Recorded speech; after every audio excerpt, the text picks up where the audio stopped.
For more on this, we're joined live by investigative journalist Webster Tarpley, who joins us from Washington, D.C. So all eyes are now on Pakistan, where Osama bin Laden was killed, and reporters are suggesting that the government was sheltering the terrorist leader for years. But how is this possible if the country is indeed one of the major victims of terrorism? I mean, do you think that's really believable? Let me say, first of all, what I have to say about bin Laden is based on a 500-page, rather exhaustive book that I've written, 9/11 Synthetic, Made in USA. I think this is a completely manufactured, invented story created out of whole cloth by the U.S. intelligence community, primarily for the purpose of targeting Pakistan. And there's been a build-up to it. We had a very harsh statement condemning Pakistan in one of the terror reports of the U.S. government. We had Admiral Mullen visiting Pakistan, accusing them of being accomplices of the terrorist Haqqani network. We then had the CIA limited hangout operation known as WikiLeaks targeting Pakistan. The Washington Post putting that on the front page. The center of gravity of Al-Qaeda was always Pakistan. And now we have this manufactured story.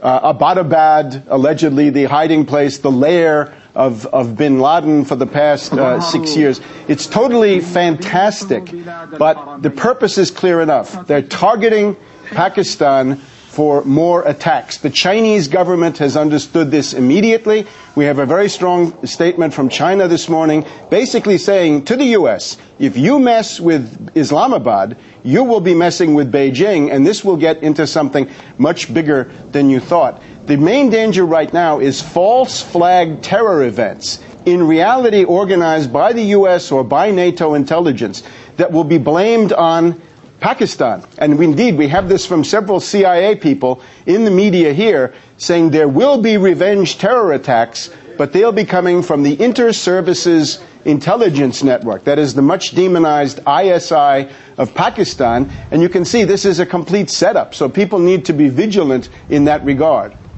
The U.S. says it has photos of slain bin Laden. ABC News is reporting right now that they may in fact release them today. But why don't you think they release them right away, get all the skepticism over with over the death of bin Laden? I can't speculate about that, but I'm sure that whatever they release will essentially be a fraud. The real bin Laden has been dead for a long time. And for the last 6, 7, 8 years, you've been hearing primarily audio statements from a kind of production company located probably in Pakistan. All right, unemployed actors. I'm sorry, Webb. I'm going to move on here now because this is one of the many conspiracy theories that we've been talking about yesterday and today. Yes, they're out there. You're talking about it. We had a guest talking about it yesterday. The Taliban's talking about it. I'm going to move on. Many agree that the U.S. foreign policy prompted the attack of, prompted the dawn of Al-Qaeda back in the 80s. That's no secret. Now it's supporting rebels in Libya who allegedly have links with extremism. How long do you think the U.S. may continue a pattern of arming extremists or possible extremists who later there's blowback from? Well, this is the tremendous contradiction, is that the United States is openly supporting Al-Qaeda forces, which represent a large part of the Benghazi Rebel Council in Libya. In Libya or in Yemen, Al-Qaeda is it's one of the main tools of the U.S. in destabilizing the government. One suspects that in Syria and in Algeria, that's also the case.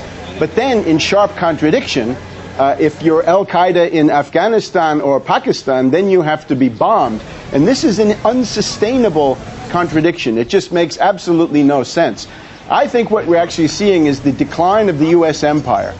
If you look back at the fall of the Spanish, the French, the British empires, in those cases, the fall of the empire has been accompanied by world wars. Now, if the United States decides to go after Pakistan, trying to split Pakistan into Sindh, Baluchistan, Punjab, Pashtunistan, you're going to get a collision between the United States and China. And at that point, Russia will also have to respond in some way. What you're seeing is how the decline of empire can lead to war by miscalculation. The U.S. ruling elite is in a frenzy because they are trying to stop Saudi Arabia and Pakistan from leaving the empire, from making a jailbreak, from bolting out from under U.S. hegemony. So that is why they've chosen to liquidate hundreds of billions of dollars they've invested in the mythological figure of of bin Laden. They wouldn't be doing that if it weren't something big. It goes far beyond Obama's fortunes at the polls. It's an attempt to try to save